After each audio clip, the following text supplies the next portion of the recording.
Okay so अभी student का एक डाउट है कि सर हम कंस्ट्रक्टर में जो पैरामीटराइज डिफॉल्ट है वो नहीं हम समझ पा रहे। तो डोंट वरी, पैरामीटराइज डिफॉल्ट ये सारी चीजों से पहले हम कंस्ट्रक्टर को समझते हैं, फिर समझते हैं ये पैरामीटराइज कंस्ट्रक्टर क्या है और बाकी जो कंस्ट्रक्टर है वो क्या है। राइट, तो क्या करेंगे हम, मैं यहाँ राइट क्लिक करके न्यू प्रोग्राम बना रहा हूँ। न्यू क्लास, तो क्लास बनाई मैंने, तो यहाँ मैंने क्लास का नाम दे दिया है। ओके, इजी नाम दे रहा हूँ सो दैट, क्योंकि कंस्ट्रक्टर उस क्लास का नेम ही होता है। राइट, चलो इसको फिलहाल चलो कंस्ट्रक्टर एग्जाम्पल, तो मैंने क्लास का नाम दे दिया कंस्ट्रक्टर एग्जाम्पल। ये हमारी मेन क्लास होगी जिसके अंदर पब्लिक स्टैटिक वॉइड मेन है। तो अब हम कोडिंग करनी स्टार्ट करेंगे इसके अंदर। राइट, तो हमें पता है हम मेन क्लास में कुछ नहीं करते, हम मेन क्लास में सिर्फ कॉलिंग करते हैं, बाकी सारा काम हम एक दूसरी क्लास बनाते हैं उसके अंदर करते हैं। तो यहाँ मैं एक क्लास बना रहा हूँ, क्लास, इस क्लास का नाम मैंने रख दिया, राइट, लेट अस सपोज इस क्लास का नाम मैंने रख दिया DEMO, demo, bracket start bracket close. ठीक है जी, अब ध्यान से समझो ये सारी चीजें। अब नीचे वाली क्लास क्या है, कंस्ट्रक्टर एग्जाम्पल, वो मेन क्लास है। ये क्लास कौन सी है, demo, DEMO, demo class. Okay, अगर मैंने यहाँ पे डेमो क्लास के अंदर कुछ नहीं बनाया हुआ, एम्प्टी है, यहाँ से स्टार्ट हो रही है और यहाँ से जा रही है, एम्प्टी है, इसके अंदर कुछ नहीं है, अगर मैं इसको इसका ऑब्जेक्ट बनाऊंगा तो क्या होता है बेसिकली, जब मैं यहाँ पे इसका ऑब्जेक्ट बनाऊंगा, demo DEMO object d equal to new demo, अगर मैं ऐसे इसका ऑब्जेक्ट बनाता हूँ कुछ इस तरीके से, तो क्या होगा, जब इसको रन करेंगे ना तो इस क्लास के अंदर ऑटोमेटिकली एक कंस्ट्रक्टर बन जाएगा। उसे बोलते हैं डिफॉल्ट कंस्ट्रक्टर। एक डिफॉल्ट कंस्ट्रक्टर वो अपने आप बना देगा इस क्लास के अंदर। राइट, तो वो डिफॉल्ट कंस्ट्रक्टर जो इसके अंदर बना दिया है उसके अंदर क्या होगा, वो भी खाली होगा। तो इस प्रोग्राम की आउटपुट क्या आएगी, इसकी आउटपुट आएगी नथिंग, कुछ नहीं आएगी आउटपुट, क्योंकि हम कुछ नहीं कर रहे। अगर इस प्रोग्राम को मैं रन करता हूँ, लेट सपोज मैं यहाँ पे इसको प्ले बटन के साथ इसको रन करने की कोशिश करता हूँ, वो कहेगा सेव कर लो, आई सेड ओके, तो प्रोसीड। तो हम इस प्रोग्राम की आउटपुट देख रहे हैं, इस आउटपुट में कुछ नहीं दिखाई दे रहा, बिकॉज कुछ नहीं हो रहा। राइट, ठीक है। तो अगर आपको पेपर में आता है कि कंस्ट्रक्टर क्या, उसकी एग्जांपल दो, तो आप इजी एग्जांपल बनाना चाहते हो, कुछ डिफिकल्ट नहीं बनाना चाहते, तो क्या करो, आप कुछ इस तरीके से ही, जैसे ये एग्जांपल बनी है इस तरीके से एग्जांपल बनाओ, उसके अंदर यहाँ पर कंस्ट्रक्टर बना दो। अगर हम कंस्ट्रक्टर खुद नहीं बनाते तो वो अपने आप बना लेता है, तो यहाँ पे खुद बना दो। तो कंस्ट्रक्टर क्या है, कंस्ट्रक्टर की डेफिनेशन थी, constructor is a method, constructor is same like a method which does not have any return type, but the name of the constructor is same as class name। तो क्या बोल रहा है वो बोल रहा है कि कंस्ट्रक्टर सेम एज मेथड है, मतलब जो मेथड होता है यूजुअली उसकी तरह ही है हमारा कंस्ट्रक्टर। पर कंस्ट्रक्टर उसकी रिटर्न टाइप नहीं होती, मतलब वॉइड या कुछ ऐसे हम रिटर्न टाइप कंस्ट्रक्टर की नहीं मेंशन करते। राइट, कंस्ट्रक्टर की रिटर्न टाइप मेंशन नहीं होती। तो यहाँ पे क्लास का नाम क्या है, डेमो, DEMO, डेमो नाम का कंस्ट्रक्टर बन जाएगा। अब इसकी कोई रिटर्न टाइप है जैसे वॉइड या कुछ, नहीं है। राइट, तो यहाँ पर एंटर प्रेस करके उसकी बॉडी स्टार्ट, उसकी बॉडी क्लोज, तो ये एक्चुअली क्या हो गया, ये क्या बन चुका है, ये कंस्ट्रक्टर बन चुका है। और इसके अंदर मैंने क्या लिख दिया, मैंने इसके अंदर प्रिंट कर दिया, प्रिंट डिफॉल्ट कंस्ट्रक्टर, तो यहाँ पे लगा देंगे हम सेमीकोलन। अब अगर इस प्रोग्राम को मैं रन करता हूँ, सेम प्रोग्राम को, इसको पहले रन किया था कोई आउटपुट नहीं आई थी, और सॉरी यहाँ पे let me just make it correct, यहाँ पे आएगा system dot out dot println, उसके अंदर मैंने लिख दिया डिफॉल्ट कंस्ट्रक्टर। मैंने पाइथन का फंक्शन यूज कर दिया था, वो गलत है, ये ठीक है।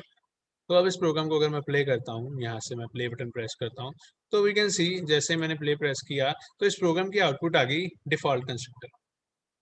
क्यों, क्योंकि कंस्ट्रक्टर क्या है, कंस्ट्रक्टर एक फंक्शन के जैसा है, पर उसकी रिटर्न टाइप नहीं होती, उसका नेम क्लास के जैसा होता है, और वो अपने आप कॉल हो जाता है जब ऑब्जेक्ट क्रिएट होता है। तो जब ऑब्जेक्ट बना वो अपने आप कॉल हो गया। तो यूजुअली कंस्ट्रक्टर को क्यों बनाते हैं? कंस्ट्रक्टर को इसलिए बनाते हैं कि जो पैरामीटर्स हैं, जो वेरिएबल्स हैं, इंस्टेंस वेरिएबल हैं, उसके अंदर उसको वैल्यू दे सकें, इनपुट फंक्शन ना बनाना पड़े, उनके अंदर उसे इनिशियलाइज कर सकें। तो उसके लिए क्या करते हैं हम? उसके लिए हम पैरामीटराइज्ड कंस्ट्रक्टर बना लेते हैं। तो जैसे ये डिफॉल्ट कंस्ट्रक्टर बना, वैसे ही एक पैरामीटराइज्ड कंस्ट्रक्टर भी बन सकता है। Demo, right, bracket start, bracket close, इसके अंदर मैंने लिख दिया system dot out dot println, और उसके अंदर लिख दिया सी। उसके अंदर लिखते हैं अभी कुछ, बट देखो यहाँ पे कंपाइलेशन एरर आ रहा है। रीजन, एक डिफॉल्ट कंस्ट्रक्टर बना हुआ है, दूसरा भी डिफॉल्ट कंस्ट्रक्टर नहीं बना सकते, दूसरे को पैरामीटराइज्ड या किसी और तरह का कंस्ट्रक्टर ही बनाना पड़ेगा। तो मैं क्या कर रहा हूँ, जिसके अंदर मैं लिख रहा हूँ इंटीजर, एरर हट गया, और यहाँ क्या प्रिंट कर रहा हूँ, कंस्ट्रक्टर कंटेन्स, और यहाँ पे प्लस डाल के ये लिखा। सी, अब ये ऊपर वाला कंस्ट्रक्टर कौन सा है? Default constructor. ये नीचे वाला कंस्ट्रक्टर कौन सा है? Parameterized constructor. अभी के लिए मैं डिफॉल्ट कंस्ट्रक्टर को डिलीट कर रहा हूँ। अब क्या होगा, पैरामीटराइज्ड कंस्ट्रक्टर की एग्जांपल होगी ये। तो इसके एग्जांपल में अगर आप देखो तो मैंने क्या किया, यहाँ पे पैरामीटर डाला हुआ है। अब अगर मैं यहाँ पे इसके अंदर जब ऑब्जेक्ट बना रहा है वहां पर पैरामीटर नहीं मेंशन करूंगा, नहीं डालूंगा, तो वो ऑब्जेक्ट ही नहीं बनने देगा। देखो यहाँ पे एरर आ रहा है, क्या एरर आ रहा है? Add argument to demo int. यहाँ पे आर्ग्यूमेंट डालो कहते, तो यहाँ पे मुझे कोई नंबर डालना पड़ेगा। जैसे मैं नंबर डाला, सेव किया, इस प्रोग्राम को प्ले करता हूँ, तो उसकी आउटपुट आएगी। इसकी आउटपुट आई हमारी कंस्ट्रक्टर कंटेन 56। ये एग्जांपल किसकी होगी? Parameterized constructor. जब हम दोनों कंस्ट्रक्टर, डिफॉल्ट भी पैरामीटराइज्ड भी, दोनों इकट्ठे लिख देते हैं, तो वो एग्जांपल बन जाती है कंस्ट्रक्टर ओवरलोडिंग की। कंस्ट्रक्टर ओवरलोडिंग मींस जब एक constructor with different different kind of parameters बनाया जाता है, तो उसे बोल देते हैं कंस्ट्रक्टर ओवरलोड। यहाँ पर 0 पैरामीटर, मतलब कोई पैरामीटर नहीं है, यहाँ पर 1 पैरामीटर, तो ये अलग अलग पैरामीटर हो गए, तो ये बन गया कंस्ट्रक्टर ओवरलोडिंग। ये पॉलीमॉर्फिज्म के अंदर हम पढ़ेंगे, बट अभी ये मैं बता रहा हूँ क्योंकि हम समझ रहे हैं। यस टू मोहित, क्लियर है बेटा? Yes sir. कोई डाउट तो नहीं रहा? No sir. अगर कोई डाउट अभी भी है, you can ask me, I can explain it once again. मैं एक बार फिर से आपको समझा सकता हूँ। नहीं नहीं सर, ठीक है sir. Okay okay, right right right. तो ये चीज़ थी कंस्ट्रक्टर के अंदर। सिंपली अगर जनरली बात करें कंस्ट्रक्टर के कंसेप्ट की, तो यही कंसेप्ट है, इस तरीके से ये काम करता है। ओके, तो यहाँ से मैंने इसको स्टॉप शेयर किया, wait a second.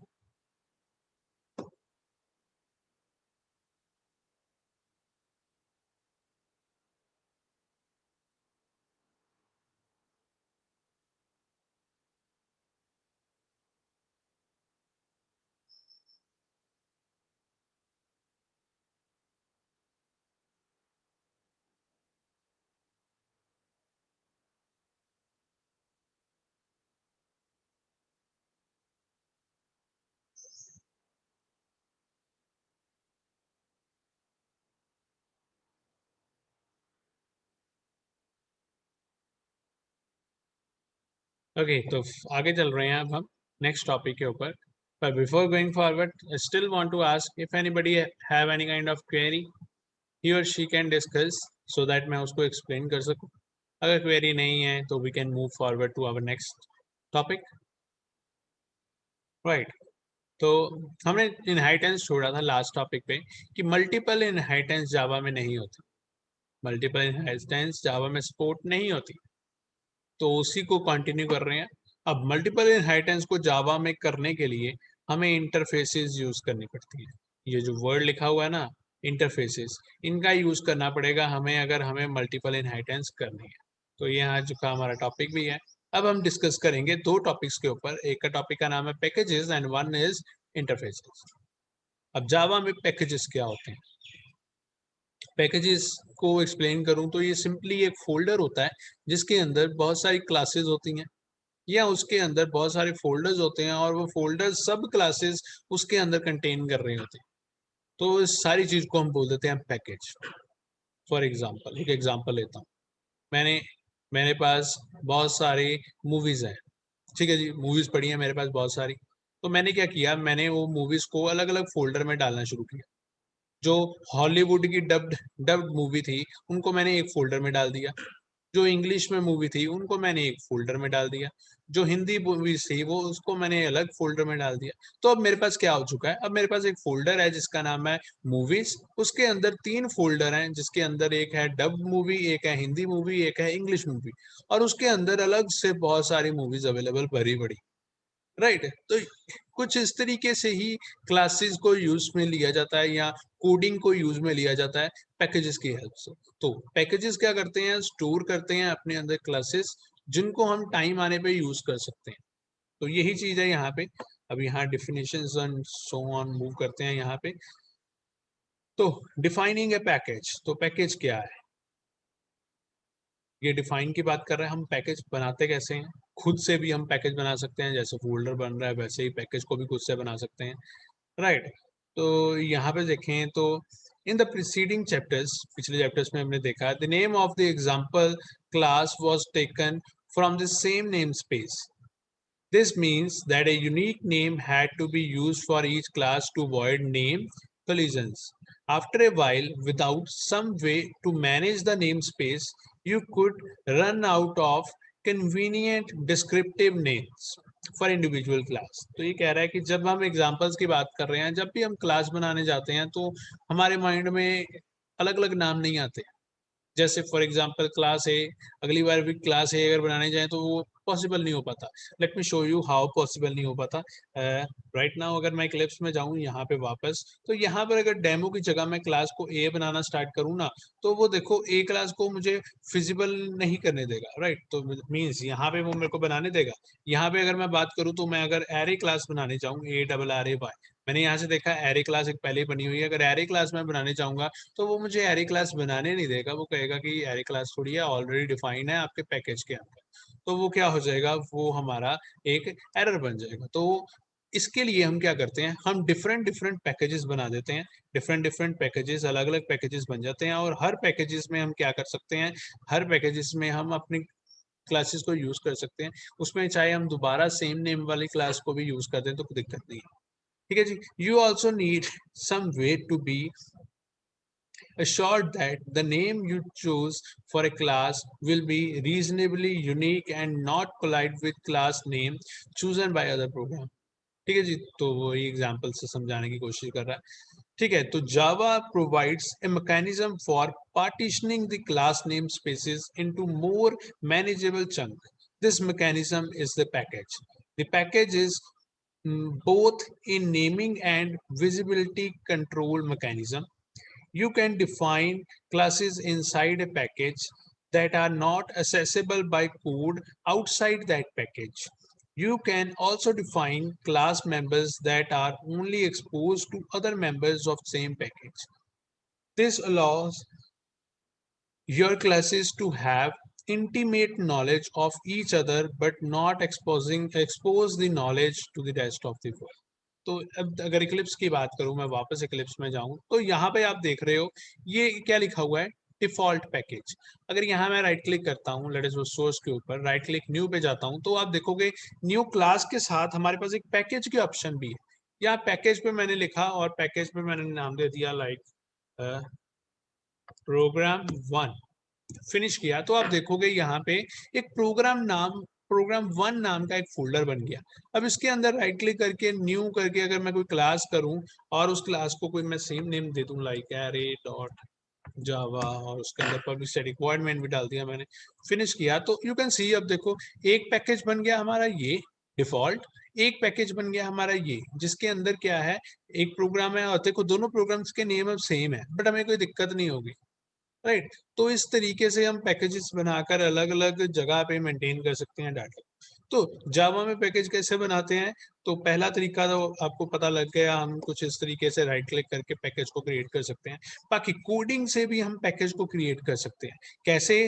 Package space package name, अगर ऐसा लिखेंगे हम तो पैकेज जो है एक बन जाएगा, राइट। तो ये मैकेनिज्म को यूज करके हम पैकेज क्रिएट कर सकते हैं। बाकी इनकी अगर सब कैटेगरीज भी बनानी हो, एक पैकेज के अंदर दूसरा पैकेज, दूसरे पैकेज के अंदर तीसरा पैकेज, तो वो कैसे बनेगा?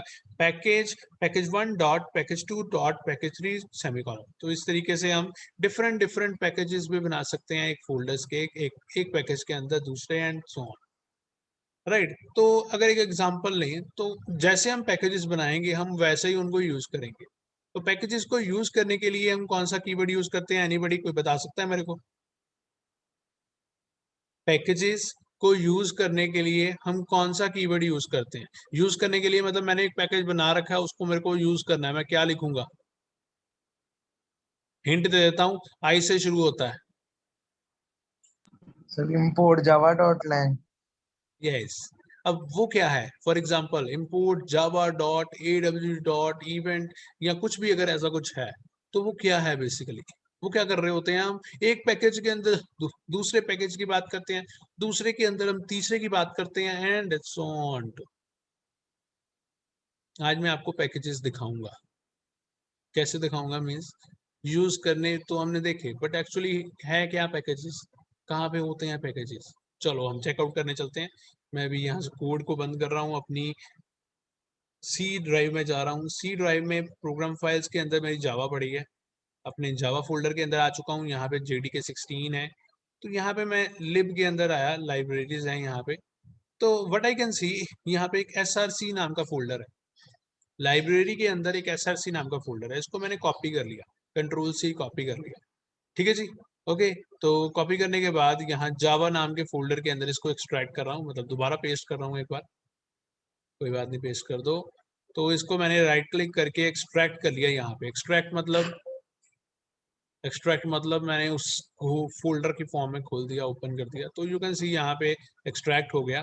अब देखो, अब ये पहला पैकेज है जिसका नाम है SRC, इसको मैंने ओपन किया। अब इसके अंदर बहुत सारे पैकेजेस हैं, अभी एक्सट्रैक्ट शायद हो रहा है, यस इट्स एक्सट्रैक्टिंग, पूरा नहीं एक्सट्रैक्ट हुआ, लेट इट बी, इसको पूरा एक्सट्रैक्ट होने दें एक बार। ओके, पूरी तरह एक्सट्रैक्ट हो चुका है, इसके अंदर गया सी। अब देखो यहाँ पे बहुत सारे पैकेजेस हैं।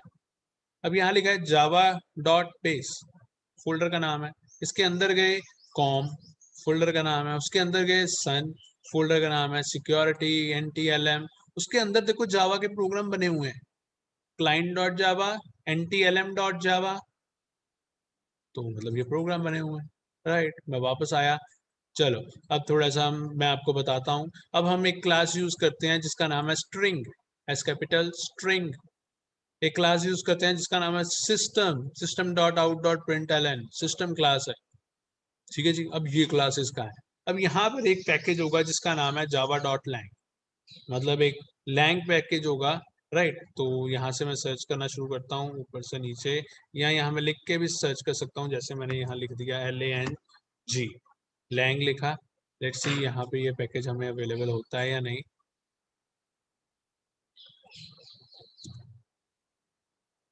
ओके, तो ये सर्च कर रहा है, तो या we got a folder which is name as lang, ठीक है जी। इसको मैंने ओपन किया तो लैंग फोल्डर के अंदर मैनेजमेंट है, और उसके अंदर देखो बहुत सारी क्लासेस आ गई हैं। तो ये बहुत सारी क्लासेस जो हैं, अगर इनको मैं ओपन करने की कोशिश करूंगा तो वी कैन सी ये एक कोड की फॉर्म में नजर आएंगी। राइट क्लिक, ओपन विद, ठीक है जी। वो बहुत सारी ऑप्शन है, मैं नोटपैड में कर रहा हूँ, ओके कर रहा हूँ। तो यहाँ पे इसको मैंने डबल क्लिक करके बड़ा कर लिया, तो you can see this is our code. तो ये हमारा कोड है जो डिफाइन है, क्लास डिफॉल्ट, उसका नाम, एक्सटेंड, सो ऑन, क्या क्या चीजें उसके अंदर डिफाइंड है। यही कोड को हम यूज कर रहे हैं क्या करने के लिए? कोई भी हमारा काम करने के लिए, राइट। अगर अब मैं थोड़ा सा इसको और एडवांस करूँ तो सिस्टम डॉट जावा, ठीक है जी। अब मैंने क्लास का नाम ही लिखा है यहाँ पे, सिस्टम डॉट जावा, तो उसने कहा सिस्टम डॉट जावा नाम की क्लास नहीं है। स्ट्रिंग, तो स्ट्रिंग भी नहीं शो कर रहा, तो हो सकता है वो सारी चीज़ें किसी फोल्डर के अंदर या किसी स्पेसिफिक के अंदर होंगी। तो ये इस तरीके से हम कोड को देख भी सकते हैं, उनको समझने की कोशिश भी कर सकते हैं। अगर इन शॉर्ट यहाँ पे सारा कोड भी देखा जाए ना, तो हार्डली यहाँ पर नियर अबाउट 200 क्लासेस हैं जो हमारी पूरी जावा को रन करने में हेल्प कर रही हैं। तो क्या होता है अगर कोई नई चीज जावा में ऐड करनी है, तो इसी फोल्डर के अंदर क्लासेस को ऐड करके नया वर्जन बना के अपलोड कर दिया जाता है। इसी फोल्डर के अंदर कुछ नई चीजें ऐड होती हैं और वो नया फंक्शन का नाम ले लेता है, नया वर्जन का नाम ले लेता है, राइट। तो ये सब चीजें कुछ ऐसे ही दिखती हैं। आई होप आपको थोड़ा सा कंसेप्ट क्लियर हुआ होगा। तो इनको अगर यूज करना है तो इन्हें हमें यूज करने के लिए इंपोर्ट कीवर्ड यूज करना पड़ता है, राइट।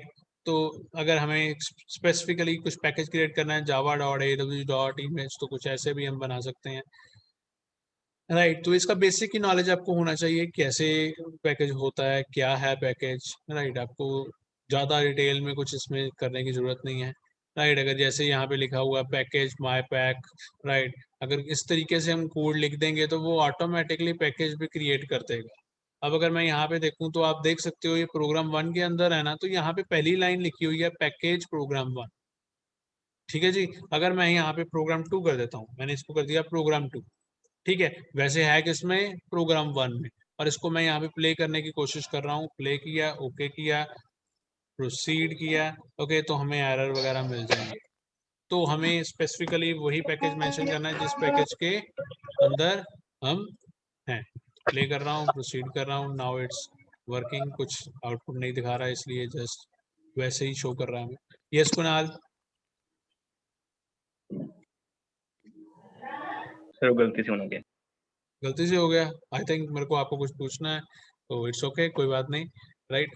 तो या ये सिंपल सिनेरियो है, इसको कुछ बेसिक ही बता रहा हूँ मैं आपको, राइट। तो अब पैकेजेस की बात हो रही है, तो यहाँ पे अब असेस स्पेसिफायर्स को बहुत डिटेल से पढ़ते हैं हम। Public, private, protected, default. अब ये कहानी क्या है, तो ये एक टेबल है, इस टेबल को अगर आपने समझ लिया तो सब कुछ समझ आ जाएगा इसके रिगार्ड। अब अगर मैंने किसी चीज को प्राइवेट किया है, ठीक है, किसी के आगे प्राइवेट लिखा है, तो क्या होगा, वो चीज उस क्लास के अंदर वर्क करेगी। फॉर एग्जाम्पल, मतलब उस क्लास के अंदर वो वर्क करेगी, उसके अलावा वो कहीं पे भी वर्क नहीं करेगी। Same package, no. Same package non sub class, no. Default package, no. Different package, no. Private चीज सिर्फ वहीं चलेगी, कोई मॉडिफायर नहीं है। डिफॉल्ट, डिफॉल्ट चीज अपनी क्लास के अंदर चलेगी, सेम पैकेज में चलेगी। सेम पैकेज में वो वाली क्लास जिन्होंने इनहेरिटेंस नहीं की उनके साथ भी चलेगी, बट डिफरेंट पैकेज में वो चीज नहीं वर्क करेगी। Similarly different package non sub class नहीं वर्क करेगी। प्रोटेक्टेड सेम क्लास में चलेगी, सेम पैकेज सब क्लास में चलेगी, same package non sub class बिल्कुल चलेगी। डिफरेंट पैकेज मतलब किसी और फोल्डर के अंदर है पर है सब क्लास, वहां भी चलेगी। एंड लास्ट वाला पब्लिक, पब्लिक मीन्स हर जगह वर्क करे। तो ये एक छोटा सा सिनेरियो है, ये जरूरी क्यों है हमें समझना, इसको हम क्यों ज्यादातर डिटेल्ड में देख रहे हैं। रीजन क्योंकि इनको जब प्रोजेक्ट्स बनाते हैं तो इनका यूज हाईली किया जाता है, पब्लिक, प्राइवेट, प्रोटेक्टेड का, अपनी कोई सिनेरियो को, कोई स्टेटमेंट्स को एक्सप्लेन करने के लिए। इसलिए इसके बारे में आपको नॉलेज होनी जरूरी है। अब मैं बताता हूँ, सेम पैकेज सब क्लास, इसका क्या मतलब है। इसका मतलब है उसी फोल्डर के अंदर है फाइल और इनहेरिटेंस भी कर रही है, सब क्लास है। सब क्लास कौन सी थी, दो क्लासेस होती थी, एक जो ऊपर वाली क्लास होती थी उसे बोलते थे सुपर क्लास, जो नीचे वाली क्लास होती थी उसे बोलते थे सब क्लास। मतलब अगर इनहेरिट किया हुआ है तो उसके अंदर वर्क नहीं करेगा, प्राइवेट है तो। Similarly non sub class means वो इनहेरिट नहीं किया हुआ। सब क्लास डिफरेंट पैकेज मीन्स किसी और फोल्डर में यहाँ पर सब क्लास है। Non sub class different package मतलब किसी और फोल्डर में है और सब क्लास भी नहीं है, इनहेरिट भी नहीं किया हो, तो इसलिए कुछ इस तरीके से प्राइवेट पब्लिक, इसको नो मॉडिफायर को बोल देते हैं हम डिफॉल्ट, नो मॉडिफायर को बोल देते हैं DEFAULT, डिफॉल्ट, राइट। तो ये नॉन मॉडिफायर हो गया। तो कुछ इस तरीके से स्पेसिफायर्स का रोल होता है प्रोग्रामिंग में। हमने पैकेजेस के बारे में पढ़ा, अभी हमने इंटरफेस के बारे में बिल्कुल नहीं पढ़ा, ये एक लेंथी टॉपिक है, इसको हम नेक्स्ट लेक्चर में कंसीडर करेंगे। बट अभी के लिए हमने पैकेजेस देखे क्या होते हैं। पैकेजेस को अगर क्रिएट करना है क्या करना पड़ेगा, पैकेज माई पैक लिखो, यहाँ पैकेज का नाम जो भी है वो लिखो, वो क्रिएट हो जाएगा। हम अगर इसको कमांड प्रॉम्प्ट पे रन करें ना, तो कमांड प्रॉम्प्ट पे रन करने पे हम फोल्डर बड़े आराम से क्रिएट कर सकते हैं ये कमांड की हेल्प से। अगर हम लिखेंगे तो ऑटोमेटिकली वो फोल्डर बना के उसके अंदर फाइल को सेव कर देगा। तो अगर आप ट्राई करना चाहते हो, आप ट्राई करके देख सकते हो इसको रन करने की। ठीक है, ये बेसिक कंसेप्ट है, सिर्फ इसके बारे में आपको पता होना जरूरी है, राइट। इतना डिटेल्ड में ये नहीं आने वाला, but you must know about this thing, right. यही हमारा टॉपिक था आज का। तो if anybody have any query you can ask me.